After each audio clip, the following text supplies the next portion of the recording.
Исәнмесез турудан туры эфирда Татарстан хәбәрләре, студияда Айгөл Бәдретдинова. Бүген программада. Иминлек хакына тәртип сагында. Полиция хезмәткәрләре һөнәри бәйрәмнәрен билгеләп үтә. Гражданский кешеләргә бәйрәм, безгә ул эш. Иң тынгысыз һәм йокысыз һөнәрияләре хакында Рәмзилә Гафиятуллина. Өр-яңа сәүдә мәйданнары. Видим потенциальных будущих наших поставщиков. Татарстанлыларга аның мөмкинлекләре турында Фәризә Мәҗитова белеште. Казан елга портында навигация сезонын яптылар. Biz рейсларын не отменяли, бөтенсе җирдә. Быелга нәтиҗәләр куандырырлыкмы? Тулырак Руслан Хусейнов. Легендар конструктор Михаил Калашниковның тууына 100 ел. Михаил Тимофеевич начинал службу в 1941 году механиком-водителем, потом командиром танка. Казан танк училищесындагы һәйкәл ачылу тантанасында Илдар Сафиуллин да булып кайтты. Ватан хакына кануннар сагында 10 ноябрь Россиядә эчке эшләр органнары хезмәткәрләре көне. Бәйрәмнең тарихы 1962 елга барып таша. Илдә эшче милиция оешканына инде 102 ел. Исем алышынса да бурычлар шул ук. Җил яңгырга карамый халыкның иминлеген кайгырту. Үз һөнәренә тугры хезмәткәрләрне бүген Казанның пирамида үзәгенә җыйдылар. Тантанадан Рәмзилә Гафиятуллина. Бәйрәм уңаеннан иңнәрен Мәскәүнең Кремль сараена җыйсалар, Казанда тантана пирамидада уза. Бу көнне хукук сакчылары эшкә парад киеменнән килә, сәхнә йолдызлары катнашындагы зур концертта алар хөрмәтенә. Югыйсә башка вакытта бәйрәмне хезмәт урынында читтән күзәтергә туры килә. Республика хезмәтегезгә һәрвакыт зур игътибар бирде һәм бирәчәк. Киләчәктә дә үзегезгә йөкләнгән һөнәри бурычларыгызны лаеклы рәвештә үтәрсез дип ышанам. Барыгызга да тагын бер кат чын күңелдән бәйрәм белән котлыйм. Сезгә исәнлек, саулык, имин тормыш һәм эшегездә зур уңышлар телим. Айбулат Юнысов хукук сакчылары нәселеннән 2 абыйсы шушы юлдан киткәч, башка һөнәр турында уйламаганда, хатынның да погонлысын сайлаган, инде 29 ел шушы хезмәттә. Гражданский кешеләргә бәйрәм, безгә ул эш. Без стараемся, чтобы безнең тәртип булсын, без бәйрәмнәрдә, чтобы не подвести. Дагыстанда тәртип урнаштырырга ярдәм иткән батыр бүгеннән ат казанган хезмәткәр исемен йөртәчәк. Капитан полиции Кашаева Ландыш Накифовна. Бүләкләнүчләр арасында полиция капитаны Ландыш Кашаева да бар. Ир-егетләрдән торган коллективта ул бер чәчәк кебек. Йокысыз һәм тынгысыз булса да яраткан эшем ди. Бик зур рәхмәт әтиәни безгә. Алар булыша инде үзебез юкта ирем. Әтиәнием балаларны карап тырышалар, балалар даңлыйлар. Эчке эшләр министрлыгының Татарстан буенча бүлекчәсе ил күләмендә иң яхшылар рәтендә. Булдырасыларын белгәнгә күп очракта тармактагы яңалыкларны да безнекеләрдән башлыйлар. Сынатканнары юк, җинаятьләр саны кими, булганнарын торган сайын күбрәк ачалар. Дөнья күләм чараларны да тыныч уздырып җибәрәбез. Нагрузка с года в год растет. Эш елдан-ел күбрәк җинаятьчеләрнең усталыгы да артты, аларның эзенә төшү катлаулырак. Көндәлек тәртипне саклаудан тыш, дөнья күләм чаралардагы иминлекне кайгыртуда безгә йөкләнгән. Әмма сынаулар әле киләсе елда да шактый көтелә. Иң күләмлеләре Тастырның 100 еллыгына багышланган чаралар һәм Татарстан президентын сайлау. Рәмзилә Гафиятуллина, Игорь Романов, Яңа гасыр каналы. Полиция хезмәткәрләре аңа ирен табып бирә. Казанда яшәүче 93 яшьлек Биби Нурлатфуллина аның турында 60 ел берни белмәгән була. Мәгълүмат табу өчен хәтта Үзбәкстанга чыгарга туры килә. Эчке эшләр хезмәткәрләре ярдәме әбине фатирлы итәргә мөмкин. Латфуллинарның хукук сакчыларына әйтер сүзен Айзат Шаймарданов ишетте.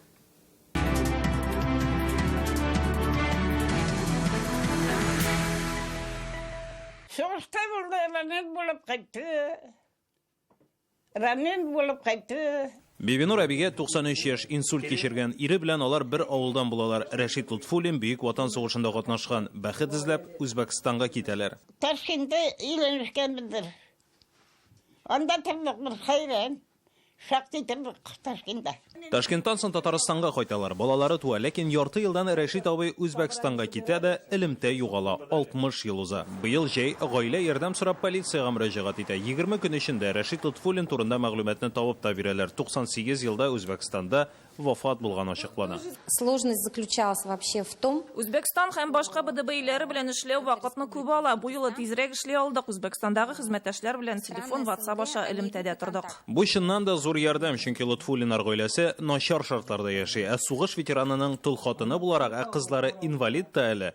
Алар бушлай фатир ала алыр иде. Бибинур апа хәзерге вакытта менә шушы инкыйлабка кадәр 1906 елда төзелгән йортта яши. Монда 3 гаилә, ләкин бернинди уңайлыклар да юк. Монда газ һәм электр энергиясе кертелгән, әмма су, туалет берсе дә юк.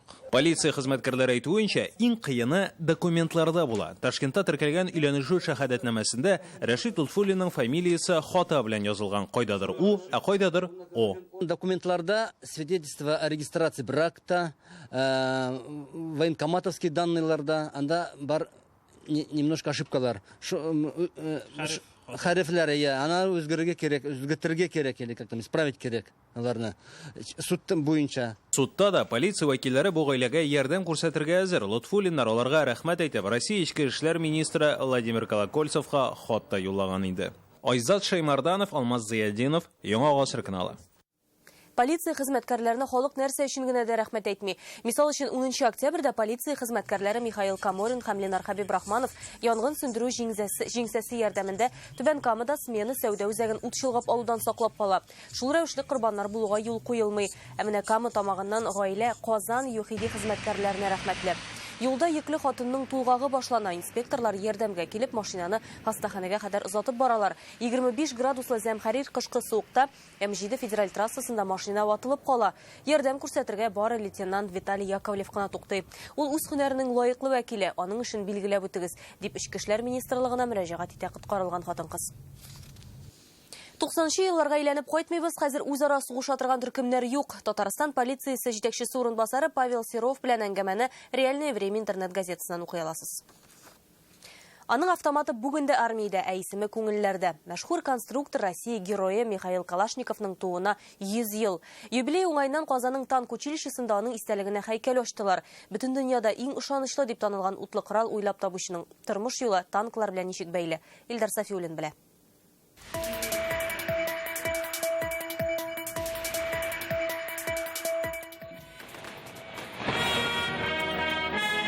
Тантананың автоматтан аткан тавышлар белән башлануы символик мәгънәгә дә ия. Бүген бу утлы коралны уйлап табучы Михаил Калашниковка һәйкәл ачалар. 4 метрлы гранитсын, хәрбиләрчә җитди караш, кулында автомат. Автомат всемирно известный. Аның автоматы бөтен дөньяга мәгълүм. Ул җир йөзендәге барлык кораллы көчләрдә кулланыла. Ышанычлы да, гади дә, шул ук вакытта чыдам.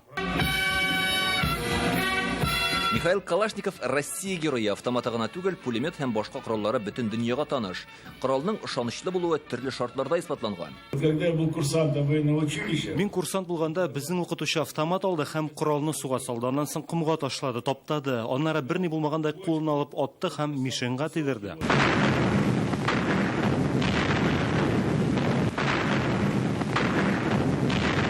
1941 елда Михаил Калашников нәкъ менә танк командиры буларак Бөек Ватан сугышында дошманга каршы көрәшкән. Шуңа күрә әлеге хәрби уку йортында аның һәйкәле барлыкка килү бер дә очраклы түгел. Һәм тагын шунысы игътибарга лаек.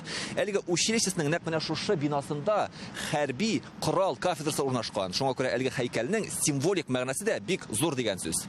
Данлыклы конструктор үзе дә Татарстанга килергә яраткан. Арча Алексеевск Казанда булуы билгеле. Соңгы тапкыр ул бездә 2007 елда булган. Танкистлар гадәттә автоматның кыска көпшәсеннән куллана. Әлеге корылмада күнегүләр үтә. Махсус экран яу кырын хәтерләтә. Тез атудан тыш коралны күз ачып йомганчы сүтеп тә җыялар. Разборка за 8 секунд. 8 секундта сүткәнем бар, 12 секундта җыям. Бу минем рекорд. Моның өчен даими рәвештә шөгыльләнү кирәк. Михаил Калашников 94 яшендә вафат булган. Быел данлыклы конструкторның 100 еллыгын билгеләп үтәләр. Илдар Сафиуллин, Илшат Мөхәммәтов, Яңа Гасыр каналы.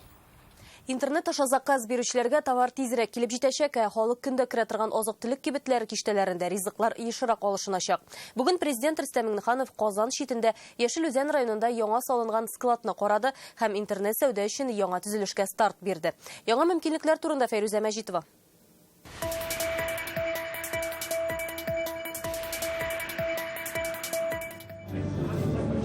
Президент имзасы куелган әлеге 3 китапны Озон аша заказ бирүчеләр бүләккә алачак. Тик күчтәнәчне августанда иртәрәк көтәсе түгел. Татарстандагы склад шул вакытта ачылырга тиеш. Мир движется очень серьезно по электронной торговле. И то, что в республике создается такая мощная база, это даст серьезный эффект развитию малого и среднего бизнеса. Әлеге склад үзебездә булгач, интернет аша заказ бирүчеләр товарны көнендә үк ала. Үз товарын сатарга куючылар транспорт чыгымнарыннан азат була. Әйтик, Казанда чыккан китапларның бәясе кайчак юл хакы белән 5 тапкыр арта торган булган. 500 сумлык китапның бәясе хәтта 2500 сумга кадәр җитәдер. Хәзер инде Озонда безнең китапларыбыз үз кыйммәтеннән сатыла башлаячак. Янәшәдә вал бирү өчен дә склад салына башлый. Аларны төзүче Romex Group компаниясенең бу 4нче проекты. Өчәү Казанда, берсе Алабугада. Бер складлары әзер инде, аны президент карады. Вдвойне приятно, что мы здесь уже видим потенциально тех поставщиков республики, которые уже работают в системе пятерочки. И видим будущих наших поставщиков. 38 мең квадрат метрлы әлеге склад ачылу, ул җирле җитештерүчеләр өчен дә зур мөмкинлек. Алар бүген үк монда үз товарларын тәкъдим итә.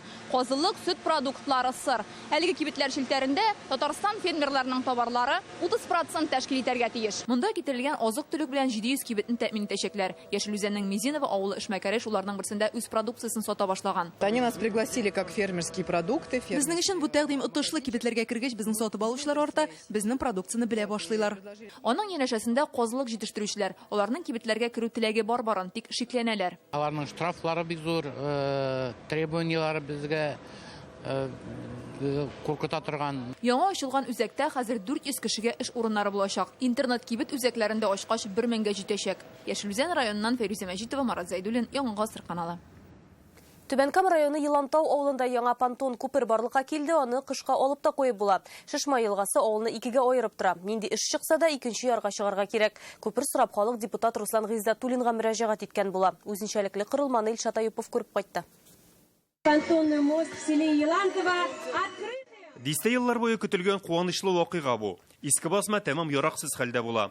Елга кичү фаҗигаләргә дә китергән. Мы, как говорится, сели. Без бергәләп карадык, уйлаштык, подрядчы, төзүче оешмаларда да җәлеп итеп, менә шундый заманча басма салдык. Шишмә елгасы авылны икегә бүлеп ага, аңның уң як ярында барлык социаль объектлар урнашкан, халыкка алырга барып җитү өчен олы юлдан 3 чакрымлап юл үтәргә туры килә.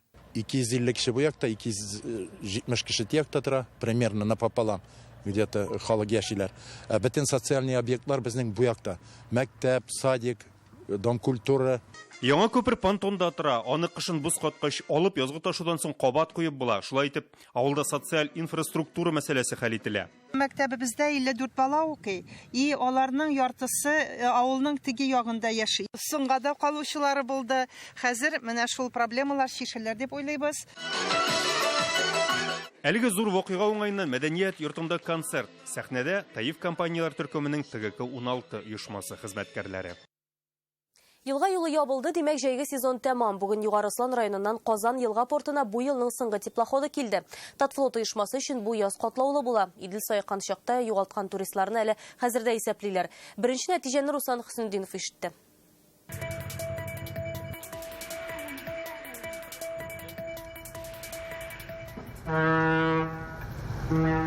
Әле таң атмаган Югары Осланнан юл алган Мәскәү теплоходы Казанга килеп җитте. Бу җәйге навигациянең соңгы рейсы. Көн салкынайтты, моннан соң суга чыгарга ярамый. Слава Богу, у нас есть, знаете, у нас паром есть. Зимой, на подушке. Сейчас. Раньше так водили, вот машин переводил. Ледовый переправа будет. Рәфкат Идиятуллин 30 ел элек капитан була. Сезон ябылганга бераз моңсулана да. Бу ел катлаулы иде диләр. Иделнең суы сайыккач меңләгән пассажирны югалталар. Бөтенләй җирмибез су булмагач, тәтешкә туристический теплоходлар хәзер җирми. Куркытты, конечно. Но аннары су килә башлады, все нормально, эшләдек. Пассажирлар булды күп. Ләмгә тип калган вакытлар булмады. Юк, булмады. Повезло. Татфлот оешмасы соңгы елларда кыен финанс хәлдә яшәде. Хезмәткәрләргә эш хакы буенча бурыч зур иде. Әмма яңа сезон башына ул хәл ителә. Задержкалар юк. Но ипсез булса да без рейсларын не отменяли, бөтен җирдә үзе сәгате белән, үзе вакыты белән шулай җиделәр. Быел Казан портыннан 4 маршрут оештырыла. Рейска 9 теплоход, 4 метеор чыга. Быел язын килеп чыккан проблема нәтиҗәсендә пассажир ташып рекорд куя алмыйлар. Узган елгы 300 мең кеше урынына быел 283 меңгә кадәр Татфлот шәһәр балансына күчәчәк дигән сүз чыккан иде. Бүген Татарстанның транспорт министрлыгында әлегә елга порты Татфлот берләшмәсе филиалы булып кала дип белдерделәр. Быелга навигация сезоны инде тулысынча тамам. Әлеге көймәләр бары тик киләсе елның язында гына чыгачак. Әлбәттә, инде ул һава торышы шартларына бәйле. Гадәттә навигация сезоны 1 майда башлана. Руслан Хөснетдинов, Ренат Сафин, Яңа Гасыр каналы. Сіз Татарстан хәбәрләре тапшыруының төп чыгарылышын карыйсыз алдағы минутларда. Этләрне ярата, башкаларны да алар белән уртак тел табарга өйрәтә. В основном я занимаюсь дрессировкой собак и съемкой видео, я веду блог. Ни өчен Agility буенча тренер Полина Кучеева үзен үз мәшгуль булып теркәгән? Айгөл Бәдретдинова репортажында. Казанның Яңа Замбез елгасы ботаника бакчасына хайваннарны күчерәләр. Икенче елга инде без уйлап торабыз, шушы яз башыннан безгә жирафлар кайтырга тиеш. Яңа зоопарк кайчан ачылачак? Шулпан Касымова күреп кайтты. Бүген Рөстәм Миңнеханов видеоэлемтә аша Россия президенты каршындагы стратегик үсеш һәм илкүләм проектлар советы президиумы утырышында катнашты. Киңәшмә ил премьеры Дмитрий Медведев җитәкчелегендә уза. Илкүләм проектларның өчесе турында сүз барды. Халыкара кооперация һәм экспорт, хезмәт җитештерүчәнлеген арттыру һәм мәшгульлеккә ярдәм, кече һәм урта эшмәкәрлек. Дмитрий Медведев бюджет акчаларының тиешенчә сарыф ителү-ителмәве буенча прокуратура тикшерү уздыруын әйтә. Шулай ук төзелүче корылмаларда эшләрнең вакытында башкарылуына да игътибар итәләр ди. Бүген Рөстәм Миңнеханов Kauko International Fin компаниясе вәкилләре белән дә очрашты. Быел товар әйләнеше $500 миллион артып киткән. Татарстан президенты энергияны тагын да нәтиҗәлерәк куллану һәм калдыкларны эшкәртү иң җитди игътибарга лаек дип белдерде. Исегезгә төшерәбез, Kauko International Fin компаниясенең эшчәнлеге энергияны файдалы куллану, калдыкларны эшкәртү һәм биогаз җитештерү белән бәйле. Татарстанда һәр 35-нче кешедә яман шеш теркәлгән. Авыручыларның 4-тән 1 ел дәвамында дөнья куя. Бу хакта бүген Дәүләт Советының социаль сәясәт комитеты утырышында сөйләштеләр. Сырхауханәләрдә онкологларга кытлык. Беренче мөрәҗәгатьләр белән эшләүче кабинетларның 5-сендә табиб бөтенләй юк, 39-ында башка урыннан килеп эшли, югыйсә авырны аздырмас өчен вакытында ярдәм күрсәтү шарт ди катнашучылар. Бу нисбәтән диспансерлаштыруның әһәмияте зур. Әйтик, узган ел тикшеренү үткәргәндә 1700 кешедә яман шеш авыру ачыкланган. Халык үз сәламәтлегенә бармак аша карарга тиеш түгел, диспансеризация вакытында үтәргә табибларга эндәшергә кирәк. Доступность онкологической помощи. Ерак авылларда яшәүчеләрнең дә вакытында табибка күренү мөмкинлеге булырга тиеш. Бу уңайдан Чаллыда төзелеп килүче онкология диспансеры зур әһәмияткә ия. Этләрне бик ярата, башкаларны да алар белән уртак тел табарга өйрәтә. Казан кызы Полина Кучеева Agility дип аталган спорт төре буенча тренер. Англиядә 70-нче еллар ахырында уйлап табылган әлеге шөгыль башкалада да популярлаша башлады. Полина өчен бу хобби гына түгел, төп эше дә. Быел җәй ул үз-үзенә эшләүче булып теркәлә. Бу аңа ничек ярдәм иткән? Алдагы репортажда.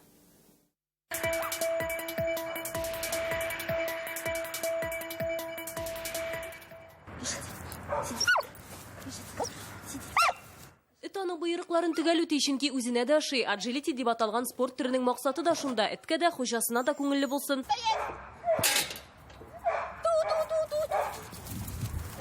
Этләргә мәхәббәт 8 ел элек беренче 4 аяклы дусты барлыкка килгәч туа. Полина Казандагы шушы клубта этләрне тәрбияләү дәресләренә йөри башлый, кинолог курсларын тәмамлый, соңыннан үзе дә тренер булып китә. Ну это как с детьми бывает. Этләр алар балалар кебек, кайсысыныңдыр өйрәнәсе килеп тора, кайсысыныңдыр берни дә эшлисе килми. Минем вазифам һәрберсенең йөрәгенә юл табу. Үзе блогер да интернет аша тамашачыларны этләрнең психологиясын аңларга өйрәтә. Тәҗрибә туплый торгач үз мәшгуль булып теркәлергә карар кыла. Раньше было страшно. Башта барысы да куркыныч һәм аңлаешсыз булып тоела иде. Шәхси предприятие булдыру минем өчен кыйммәткә төшәр иде. Чөнки керемнәрем күп түгел. Үз мәшгуль булып теркәлү мөмкинлеге тугач, ике дә уйламадым, тәвәккәлләдем. Бүген Полина аена 15 клиент кабул итә. Этләрне аңа дәресләргә китерәләр. Таган, баскыч, туннель һәм башкалар барысында Полина үзе таба һәм ясый, туганнары да ярдәм итә. Үз мәшгуль булгач, эшкә җитди алынырга кирәк. Рәсми теркәлгән булу һәм кешеләрнең рәхмәте тагын да илһамландыра. Очень нравится тренер. Тренер бик ошый безгә. Полина һәр вакыт элемтәдә. Килә алмасак, эшләре бирә. 1 ел эчендә эт мине тыңлый башлады. Ул төрле буйрыкларны үти белә. Башка этләрдән дә курыкмый. Полина кебек хыялларын тормышка ашыручылар Татарстанда хәзер 45 мең кеше. Тренер, репетитор, таксист, арендага бирүчеләр. Телефонга минем салым кушымтасын куеп, сез дә үз мәшгуль була аласыз. Һәрбер яңа теркәлүчегә 10 мең сумлык салым шигерүләре дә каралган. Физик затларга хезмәт күрсәткәндә 4, юридик затлар белән эш иткәндә 6% салым түлисе. Хәзер электрон биржа мәйданына кушылу мөмкинлеге дә бар. Айгөл Бәдретдинова, Рәмзил Гарипов, Яңа гасыр каналы. Казанның яңа зоопаркы яңа елдан ачылачак, әлегә бер өлеше генә. Хәзер җәнлек җанварлар үз читлекләренә ияләшә. Крокодил, бегемотлар анда күчерелгән инде. Яңа шартларда ничек эшләргә? Бүген бу хакта Казан мэриясендә дә сөйләштеләр. Чулпан Касымова бәян итер. әкрен генә җайлап кына 37 яшьлек Зәкәрия суга керә. Бу аның яңа яшәү урыны, элеккегесеннән 3 тапкыр зуррак. Җайлашыр өчен су үгезенә ай ярым вакыт кирәк ди хезмәткәрләр. Бегемотны яңа урынга 7 ноябрь көнне күчерәләр. Әлегә аның янына кертмиләр. Без су үгезенең үзен ничек хис итүен күрә алмадык, ләкин җитәкчеләр сүзләренә караганда, ул яңа урынга бик тиз ияләшкән. Бик тыныч күчте, шуңа күрә 5 сәгать ул бары булды безнең күчү, 5 сәгать алды вакытна. Һәм инде бүгенге көндә безнең Зәхрия бик үзен матур хистә, тыныч, йөзә, ашый. Казан зоопаркы халыкны үзенең төзелеше, бизәлеше ягыннан гына түгел, Россия төбәкләре зоопаркларында булмаган хайван төрләре белән дә шаккатырга җыена. Мәсәлән, киләсе елга биредә Африка филе һәм кара мөгез борыннар да кайтарылачак. Бу киләсе ел планнары. Хәзер Замбези елгасына искесеннән 10 төрдән артык җанвар күчә. Әлегә алар яңа урынга җайлаша. Тиздән монда арысланнар, тәвә кошлары, зәңгәр антилопа, мартышка һәм сурикатларны да күреп булачак. Бу айда безнең 8 төр кайта, фламинголар да, зебрлар да, антилоплар да кайтачак, тагын кошлар кайтачак. Икенче елга инде без уйлап торабыз, шушы яз башыннан безгә жирафлар кайтырга тиеш һәм гориллалар. Сиректор хайваннарны иганәчеләр дә аларга ярдәм итә. Барлыгы 200-дән артык җанвар сатып алганнар. Замбези елгасының 7 гектарында Африканың 34 төр хайваны яшәячәк. Зоопарк Европа үрнәге буенча төзелгән. Совершенно другая. Зоопаркны ясаганда безгә җәнлекләрне яклау оешмалары да бик күп таләпләр куйды. Без аларны да зур җаваплылык белән башкарып чыктык. Нәтиҗәдә башка бернинди бинага да охшамаган үзенчәлекле сәнгать әсәре килеп чыкты. Яңа Замбези елгасы ботаника бакчасы үз ишекләрен декабрь ахырында ачырга планлаштыра. Шулпан Касымова, Рамзил Гарипов, Яңа гасыр каналы. Көньяк Африкадан күңелле яңалык алды. Ралли-кросс буенча дөнья чемпионаты кысаларында узучы конструкторлар кубогы өчен ярышның финалында JRX Танека командасы 2нче урынны яулады. Бу узыш белән быелгы сезон ябыла. Татарстан узышчысы Тимур Тимирҗанов финишка 3нче булып килде.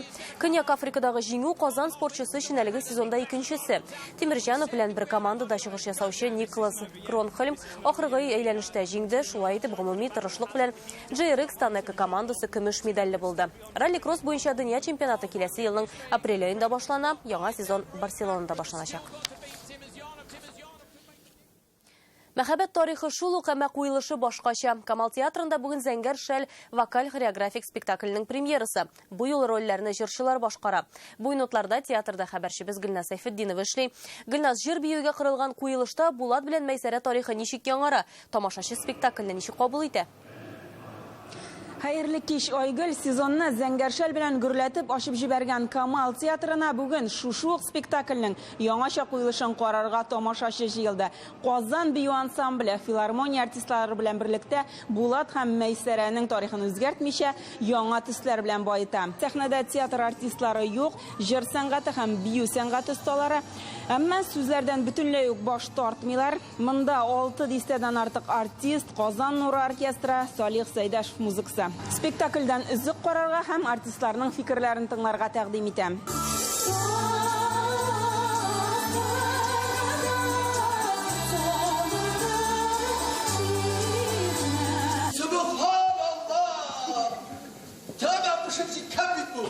Сөйләшәбез дә, уйныйбыз да, җырлыйбыз да, биейбез дә, әле биеп җырлыйбыз. Күңелне биреп уйнарга кирәк.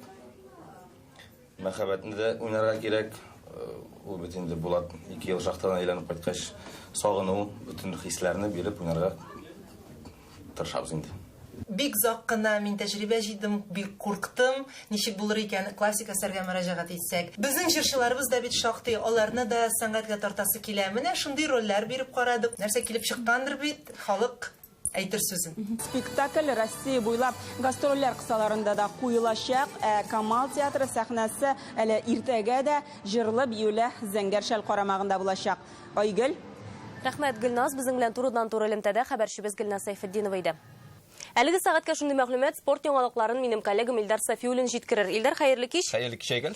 Безнең Татарстан спортчыларының нинди уңышлары белән сөендерәсең? Уңышлар күп. Мисал өчен менә йөзү судагы спорт төрен генә әйтсәк, бу көннәрдә Казанда Россия чемпионаты төгәлләнде һәм безнең егет кызларыбыз анда 13 медаль яулады. Хәзер алар Европа чемпионатына әзерләнә. Искиткеч уңышлар телевизияларга. Спорттагы бу һәм башка яңалыклар турында кыскана рекламадан соң дәвам итәрбез. Яңа гасыр каналында гына калабыз.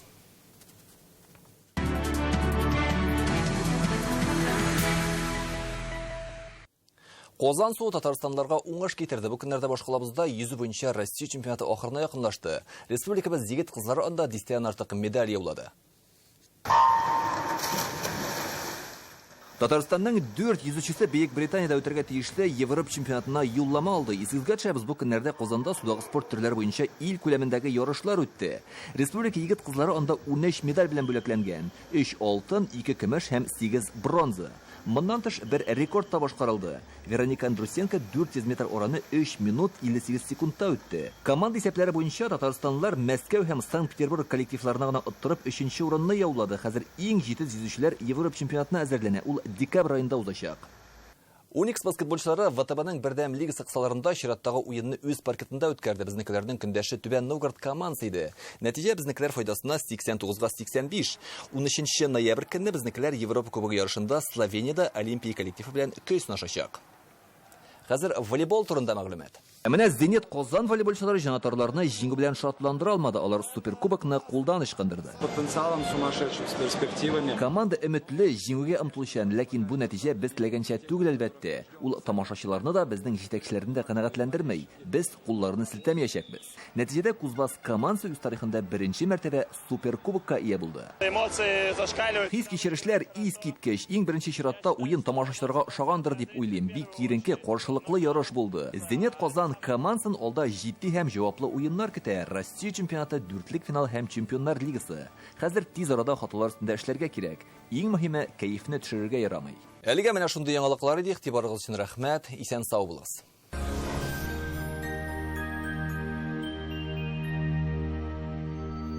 Исәнмесез, эфирда һава торышы чыгарылышым.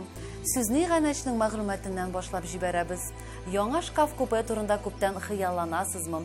Сыйфатлы, вакытында эшләнелгән һәм 20% ташламалы шкаф купе алырга теләсәгез, Данил мастерга шалтыратыгыз. Телефон 260-766, Qozan Восстание урамы 23-нче. Яндекс погода мәгълүматы буенча киләсе тәүлектә көньяк көнчыгышта Бөгелмә Баулы Азнакайда болытлы, урыны белән яңгыр явачак 3 градус җылы. Төньяк көнчыгышта Түбән Кама яршалы Алабугада сүрән көн көтелә, кыска вакытлы яңгыр, температура 3 градус җылы. Төньякта Актаныш Әгерҗе Менделеевскида шулай ук яңгырлы 3 градус җылы. Төньяк көнбатышта Арча Кукмара Балтачта болытлы көн, яңгыр явачак, җылылык 4 градус. Көньяк көнбатышта Болгар Буа Чүпрәледә явым-төшемнәр көтелә 6 градус җылы. Чистая Нурлат Мамадыш Чирмешан халкына синоптиклар яңгыр вәгъдә итә, 3 градуска кадәр җылы була. Доктор Оз федераль шелтәрнең медицина үзәге сезгә операциясыз һәм авыртусыз умыртка баганасы һәм буыннар белән булган проблеманы хәл итүдә ярдәм итә. 10 ел дәвамында Россиянең 10 шәһәрендә клиника табиблары ярдәмендә 10 меңгә якын операциянең кирәге калмый. Арка һәм буыннар авыртуын доктор Оста бер кайда да дауламаган кебек дәвалыйлар. Даруларны, протезларны, хәтта хирург скальпелен алыштырырлык итеп, акыллы машиналар авыртуны онытырга булыша. Авыру синдромы беренче дәвалаудан ук юкка чыга. Авыртуга түзмәгез. Доктор Остка килегез. Ашагыз. Почти готов новый дом ЖК «Грин». А вы готовы к суперпредложению от ЮЭТ? Только 16 ноября на Дне открытых дверей. Записывайтесь. Телефон в Казани 233 0303. 16 ноябрь Грин Турак комплексында ачык ишекләр көне. Сезне фатир сатып алу буенча кызыклы тәкъдимнәр көтә. Тиздән әлеге йорт кулланышка тапшырылачак. ЮЭТга шалтыратыгыз. Казандагы телефон 233 0303. Мәркәзебез Казанда төнле яңгыр явачак, 3 градус җылы. Көндез явым-төшемнәр көтелми, 6 градуска кадәр җылы. Җил көньяктан уртача тизлектә. Атмосфера басымы төркемеш баганасының 765 мм тәшкил итә. Һаваның чагыштырмача адымлылыгы 92%. Җирнең магнит кыры тыныч. Сезнең өчен яңа бер мәгълүмат. Биердәге ташларны дистанцион рәвештә таркату авыртусыз. Мәҗбүри медицина иминияты полисы булганнарга Фармты клиникасында бушка. 292-66-77 телефон номеры буенча язылырга була. Дистанционное дробление камней в почках, без боли, без операции, бесплатно, по полисам ОМС. Клиника Фармте. 292-66-77.